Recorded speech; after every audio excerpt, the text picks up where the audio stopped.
Okay, so what we're going to talk about now is a unique feature to Captivation. This allows you to find the Captivation device that you're looking for with an audible tone. Imagine that you're in a space that has multiple Captivations, one of them has a fault, and you have to find that particular Captivation device. This is an easy way to make that Captivation scream out to you with this audible tone, so you can hopefully find it behind ceiling panels, behind walls, wherever it may be buried.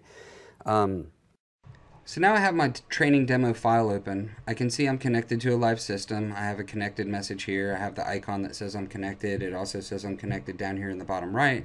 But I'm also receiving messages through my network log.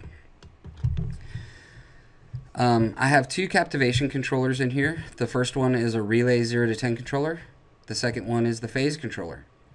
But I've also added an Untumbra user interface.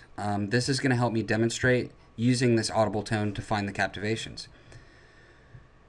So my intention here is that I'm going to have this button number 6, on the press of that button, play a solid audible tone from the Captivation so I can help identify that Captivation.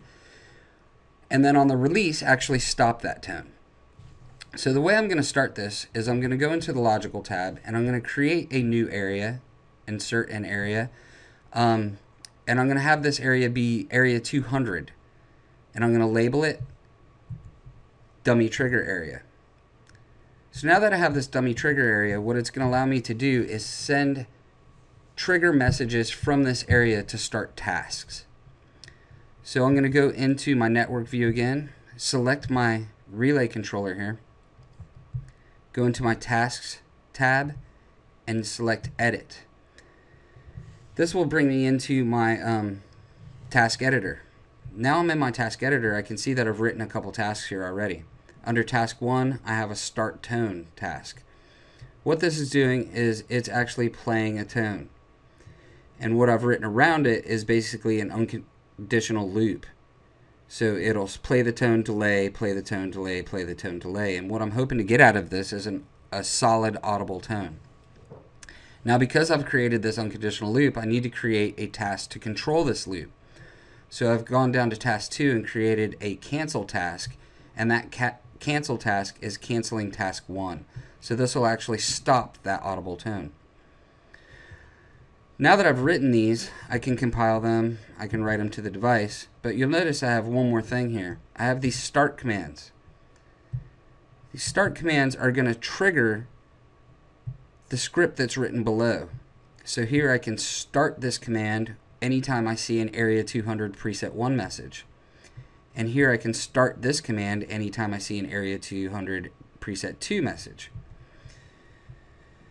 Now that these have been compiled and written to the device, I can test them from here. So I can start, there's my tone, then I can go down to stop, and I can stop that tone. So now I'm going to assign this to a button press. So I'm going to go down to my Untumbra user interface. I'm going to select buttons, and I'm going to select button 6 down here. Now I've actually taken this logical area and added it to the dummy trigger area. So now this logical area is area 200.